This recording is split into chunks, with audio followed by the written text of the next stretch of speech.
नहमदु व नसल्ली अला रसूलिहिल करीम अम्मा बाद फ़ौज़ु बिल्लाहि मिनश शैतानिर रजीम बिस्मिल्लाहिर रहमानिर रहीम।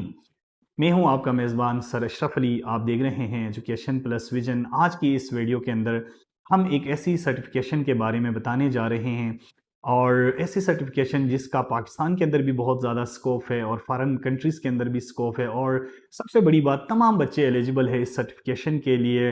प्री मेडिकल वाले भी, आईसीएस वाले भी, आई काम वाले भी, इवन एफए वाले भी बच्चे इसके लिए जो है ना एलिजिबल है। साथ में वैसे तो क्राइटेरिया ये है कि 60% हो तो आप इसके लिए एलिजिबल हो जाते हैं, लेकिन अगर आपके 50% हैं या 55% हैं तो आप भी एलिजिबल हो सकते हैं एक टेस्ट के जरिए। उस टेस्ट को कहा जाता है QAT, क्वालिफाइंग असेसमेंट टेस्ट को देके वो बच्चे भी इसमें पार्टिसिपेट कर सकते हैं। वो बच्चे भी एलिजिबल हो सकते हैं जिनके इंटरमीडिएट के अंदर जो है ना मार्क्स 50 बिलो हैं।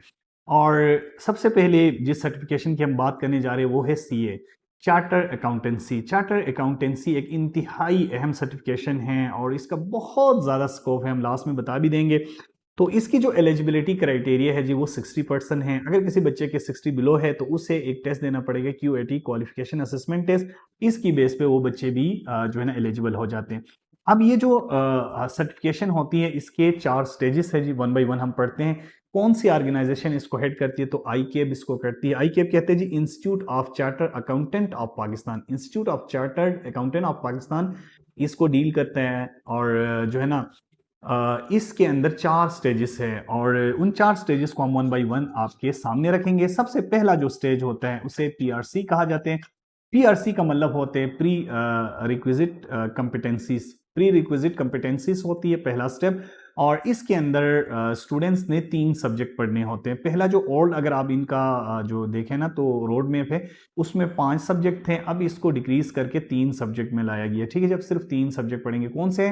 फंडामेंटल ऑफ अकाउंटिंग पढ़ेंगे, quantitative analysis of our business पढ़ेंगे और बिजनेस एंड इकोनॉमिक इनसाइट्स। ये 3 सब्जेक्ट पढ़ेंगे। और इस स्टेज का बुनियादी मकसद क्या है कि बच्चे की बेसिक बिल्डिंग जो है ना वो की जाए। बेसिक जो फाउंडेशन है उसको बिल्ड किया जाए। बेसिक जो फाउंडेशन है उसको बिल्ड करने के लिए ये स्टेज डिजाइन किया गया। उसके बाद दूसरा है KF। KF होता है जी certificate in account and finance. Certificate in account and finance को KF कहा जाता है, CAF, certificate in account and finance. ये दूसरा स्टेज है। यहाँ पे स्टूडेंट ने 8 सब्जेक्ट पढ़ने हैं, टोटल 8 सब्जेक्ट। अब ये जो 8 सब्जेक्ट हैं वो कौन कौन से हैं? उसके अंदर आपके पास फाइनेंस अकाउंटिंग आता है, उसके अंदर आपके पास टैक्सेशन आता है, उसके अंदर आपके पास बिजनेस लॉ आता है, डेटा इन सिस्टम आता है, मैनेजमेंट अकाउंटिंग आती है और उसके अलावा कॉर्पोरेट रिपोर्टिंग आती है, उसके अलावा बिजनेस एनालिसिस, ऑडिट आता है जी। ये 8 सब्जेक्ट दूसरे स्टेज के अंदर हैं। अब उसके बाद तीसरे नंबर पे जो स्टेज होता है उसे CFAP कहा जाता है। ठीक है जी, और CFAP भी कहा जाता है। CFAP का मतलब क्या होता है? Certificate finance accounting professional. यहाँ पे P का इजाफा हुआ, सर्टिफिकेट फाइनेंस अकाउंटिंग प्रोफेशनल। ये जो है ना इसका नाम है, दोबारा बताता हूँ, सर्टिफिकेट फाइनेंस अकाउंटिंग प्रोफेशनल। इसके अंदर 6 पेपर आते हैं, ये स्टेज नंबर 3 है। और उसके अंदर जो है ना आपके पास ये इसको एडवांस प्रोफेशनल लेवल भी कहा जाता है। अब बच्चा एडवांस प्रोफेशनल लेवल में चला गया, यहाँ पे एडवांस कॉर्पोरेट रिपोर्टिंग पढ़ता है, कॉर्पोरेट लॉ एंड गवर्नेंस को पढ़ता है, सस्टेनेबिलिटी रिपोर्टिंग पढ़ता है, स्ट्रेटेजिक बिजनेस फाइनेंस पढ़ता है, टैक्स प्लानिंग पढ़ता है, ऑडिट, एश्योरेंस एंड डेटा। ये 6 सब्जेक्ट यहाँ पे, पहले स्टेज में 3, दूसरे में 8 और तीसरे में अब आपके पास 6। अगर आप जो है ना चौथे में, आपके पास जो चौथा स्टेज है उसे SCS कहा जाता है। SCS का मतलब होता है strategic case study. Strategic case जो स्टडी होता है इसके अंदर आपने सिर्फ एक सब्जेक्ट पढ़ना होता है। ये जो सब्जेक्ट होता है ना, जिस तरह PhD में स्टूडेंट कंप्रिहेंसिव टेस्ट देता है, ऑल ओवर जितने आपने सब्जेक्ट पढ़े उन सब का एक कंप्रिहेंसिव टेस्ट होता है जिसे SCS कहा जाता है। ठीक है जी, और इसको मिला के पहले 4 स्टेज हो गए। पहले स्टेज में 3 सब्जेक्ट, दूसरे में 6, तीसरे में 8 और चौथे में आपके पास 1 सब्जेक्ट। टोटल मिला के ये 18 सब्जेक्ट। अगर आप प्रीवियस इनका वो देखें स्कीम ऑफ स्टडी तो वहां पे 21 थे, अब इन्होंने रिड्यूस करके 18 की। ये गुड न्यूज है स्टूडेंट के लिए। अब इसके बाद जो है ना ऐसा होता है कि जब बच्चा पहला स्टेज 3 सब्जेक्ट और दूसरा स्टेज 8 सब्जेक्ट जब पास करता है ना तो इसको ये इंटर लेवल कहते हैं या इंटरमीडिएट लेवल कहते हैं। इसके बाद जो है ना उसकी जो प्रैक्टिकल जो है ना वो शुरू हो जाती है, इंटर्नशिप शुरू हो जाती है। और ये जो इंटर्नशिप होती है वो 3.5 साल की होती है, और 3.5 साल के अंदर ये होता है कि बच्चा बाउंड होता है, पहले साल वो पेपर नहीं दे सकता, बाकी रेस्ट ऑफ 2.5 ईयर्स में बाकी जो रेस्ट ऑफ पेपर रह गए हैं वो पेपर वो साथ साथ दे सकता है। चूंकि उसने 11 पेपर कंप्लीट किए तो पीछे जो 7 पेपर रह गए वो 2.5 साल जो रेस्ट ऑफ उसके पास होते हैं वो साथ में इंटर्नशिप भी करेगा और साथ में वो जो है ना डिग्री भी करेगा, पेपर्स भी देगा, एग्जाम भी देगा। अब यहाँ पे दो जो है ना अपॉर्चुनिटीज होती है, दो ऑप्शंस होती है जहाँ पे वो इंटर्नशिप कर सकते। एक है फॉर्म्स। फॉर्म्स बहुत ज़बरदस्त है जी, वहाँ पे मल्टी उसको जो है ना वो मिल जाता है, वहाँ पे सारी चीज़ें करवाई जाती है। और दूसरे नंबर पे आपके पास है इंडस्ट्रियल। इंडस्ट्रियल में वो लिमिटेड हो जाते हैं, सिर्फ किसी एक पार्टिकुलर उसके अंदर वो कर सकता है, ठीक है जी। जैसे अगर एक बच्चा बैंक में जाता है तो फाइनेंस के अंदर ही कर सकता है, अकाउंट के अंदर ही कर सकते हैं, उससे बाहर नहीं। तो अब जो है ना ये जो स्टूडेंट के लिए कंपलसरी है कि अब इंटर्नशिप उसने आई केप के उन जो है ना इंस्टीट्यूट्स में से करना है जो कि आपके पास अप्रूव्ड हो। आई केप अप्रूव्ड, इसको कहते हैं आई केप अप्रूव्ड, मीन की institute of chartered accountant of Pakistan से अप्रूव्ड जो ऑर्गेनाइजेशन है वहां पे ये इंटर्नशिप करेगा, ठीक है जी। और उसके बाद जो है ना यहाँ पे याद रखें कि जो है ना कोई इसकी फिक्स वो नहीं होती, जैसे कि बीएस डिग्री 4 साल में आपने कंप्लीट करनी होती, 4 साल का यहाँ कोई ड्यूरेशन नहीं होता। अगर वो बहुत ज़हीन है तो बहुत जल्दी कर सकते हैं, वरना टाइम ज़्यादा भी लग सकते हैं।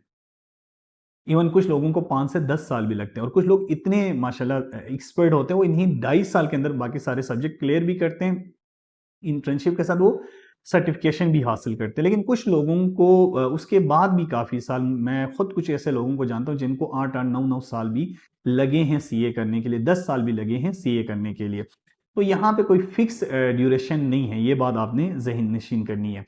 उसके बाद ये डिग्री नहीं है, ये आपके पास क्या है, सर्टिफिकेशन है, ये एक सर्टिफिकेशन है, ये डिग्री नहीं है। अच्छा, उसके बाद मैंने आपको कहा था जब बच्चा फॉर्म में जाता है ना उसका फायदा क्या होता है, उसे मल्टीपल एक्सपीरियंस मिलता है। लेकिन फॉर्म में एक डिसएडवांटेज है, फॉर्म में आपको पे नहीं दी जाएगी, आपको स्टेपन दिया जाएगा, मैक्सिमम 30 to 35% 30 to 35,000 आपको स्टेपन के तौर पे मिलेगा। लेकिन एक्सपीरियंस बेतहाशा मिलेगा, क्योंकि वो आपको सिखाएंगे, क्या सिखाएंगे, ऑडिट सिखाएंगे आपको, टैक्सेशन सिखाएंगे, अकाउंटिंग सिखाएंगे, कॉर्पोरेट फाइनेंस सिखाएंगे, बैंकिंग सिखाएंगे, फाइनेंशियल एडवाइजरी आपको सिखाएंगे, रिस्क मैनेजमेंट सिखाएंगे, मल्टीपल आपको चीज़ें वो सिखाएंगे। वो सिखाते हैं इसलिए वो पे नहीं देते, वो आपको एक स्टेपन देते हैं, 30 से 35,000 के अराउंड होता है। उसके बाद जो है ना दूसरे नंबर, अब इंडस्ट्रियल में जाएंगे तो आपकी एक हैंडसम पे होती है, बहुत अच्छी पे होती है, बट आप वहां पे स्पेसिफिक हो जाएंगे। आप एक स्पेसिफिक, आपको हो सकता है अगर वो ऑडिट पे काम करे तो सिर्फ आपको ऑडिट सिखाया जाएगा, अगर वो अकाउंटिंग पे काम करे तो सिर्फ आपको अकाउंटिंग सिखाया जाएगा। ये आपने याद रखना है। ये 10 जो है ना 11 जो सब्जेक्ट है, पहले दो स्टेजेस के बाद ये आपको इंटर्नशिप आपको करनी पड़ती है, ठीक है जी। तो ये एक चीज थी। दूसरे नंबर पे यहाँ पे मैं आपको एक चीज बताऊं कि अब जो है ना पेरेंट्स ने और स्टूडेंट्स ने कुछ बातों को ज़हन नशीन करना है। आपने सीए इसलिए नहीं करना कि सीए एक आसान है या सीए में बहुत ज़्यादा पे है। सीए इसलिए करना है if you are strongly committed, ठीक है जी। बहुत ज़्यादा आपके कमिटमेंट्स हैं तो आपने करने। अगर आपको अकाउंट एंड फाइनेंस जो है ना फाइनेंस की अगर आपको अंडरस्टैंडिंग है तो आपने करना है। अगर आपकी एनालिटिकल स्किल्स बहुत अच्छी है तो आपने इस तरफ जाना है। अगर आपकी जो इंग्लिश कम्युनिकेशन बहुत अच्छी है तो आपने यहाँ पे जाना है। कंसिस्टेंसी बहुत ज़रूरी है, पैशन बहुत ज़रूरी है, प्रोफेशनल ट्रेनिंग बहुत ज़रूरी है। अगर आपके अंदर ये स्किल्स है, अगर आपकी इन चीज़ों में इंटरेस्ट है तो देन आपके लिए सबसे बेस्ट जो डिग्री है ना, डिग्री तो नहीं कह सकते, सर्टिफिकेशन है, वो आपके पास सीए है। ये स्टूडेंट्स, ये इन स्टूडेंट्स ने इसको लाजमी अपने फ्यूचर में हिस्सा बनाने, इसमें आगे आपने परसीव करना है। उसके बाद अगर ये हमेशा सारे बच्चों का होता है ना स्कोप, तो लास्ट में मैं कुछ स्कोप भी बताऊं। बेतहाशा स्कोप है ऑडिट के सेक्टर के अंदर, टैक्सेशन के सेक्टर के अंदर, फाइनेंस सेक्टर के अंदर, अकाउंटिंग सेक्टर के अंदर, बैंकिंग के अंदर, फाइनेंस एडवाइजरी के अंदर, उसके अलावा रिस्क मैनेजमेंट के अंदर, उसके अलावा consultancy and senior corporate sector के अंदर। बेतहाशा इसका स्कोप है जी, बेतहाशा इसका स्कोप है।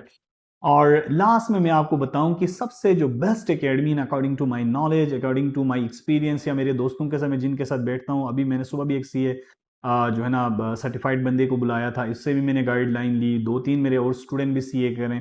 तो सबसे बेस्ट जो है ना लाहौर के अंदर एकेडमी से, मैं 2-3 एकेडमीज के जनरल नाम लेता हूँ, वैसे सब बेस्ट है मेरे अकॉर्डिंग टू। क्रिसेंट एकेडमी सबसे बेस्ट है लाहौर के अंदर, स्केन सबसे बेस्ट है, राइस, RISE राइस, ये सबसे बेस्ट है। और अगर इस्लामाबाद में आप कहते हैं तो मेरी जो रिकमेंडेशन होगी वो स्केन होगी। इस्लामाबाद के अंदर स्केन और लाहौर के अंदर क्रिसेंट, स्केन और राइस, ये एकेडमीज में आप ले सकते हैं। तो ये था आज का वीलॉग। इंशाल्लाह आपको पसंद भी आएगा, आपके सारे सवालों के आपको जवाब भी मिलेगा। इंतहाई एक अहम जो है ना सर्टिफिकेशन है, बच्चों को आगाही ज़रूरी है, कैरियर काउंसलिंग ज़रूरी है। चूँकि मैंने पहले भी कहा है, हमारे बच्चों में टैलेंट की कोई कमी नहीं है, सिर्फ जो है ना कैरियर काउंसलिंग की कमी है। अगर कैरियर काउंसलिंग की जाए तो यकीन जाने ऐसा टैलेंट पूरी दुनिया में नहीं है। बहुत सारी दुआएं हमेशा स्टूडेंट्स के साथ रहती है। अल्लाह पाक तमाम स्टूडेंट को आने वाले एग्ज़ाम्स में कामयाबी और नुसरत अता फरमाएं, और स्पेशली वो स्टूडेंट जो अभी नताइज के इंतज़ार में, और स्पेशली वो स्टूडेंट जिन्होंने अभी एमबीकेट और नम्स का टेस्ट देना, अल्लाह पाक सबको कामयाबी अता फरमाएं। और आखिर में चैनल का थीम मेहनत करनी है, बहुत ज़्यादा मेहनत करनी है, और उसके साथ कंसिस्टेंसी को अपनाना है। अगर एक इंसान उम्र के किसी हिस्से में मेहनत करे और कंसिस्टेंसी को अपनाएं तो यकीन जाने कामयाबी उसकी मुकद्दर बन जाती है। बहुत सारी दुआओं के साथ आपसे इजाज़त लेंगे, मिलेंगे अगले व्लॉग में। तब तक अपना ख्याल रखिएगा, हमें अपनी दुआओं में याद रखिएगा। वस्सलामु अलैकुम वरहमतुल्लाहि वबरकातुहू।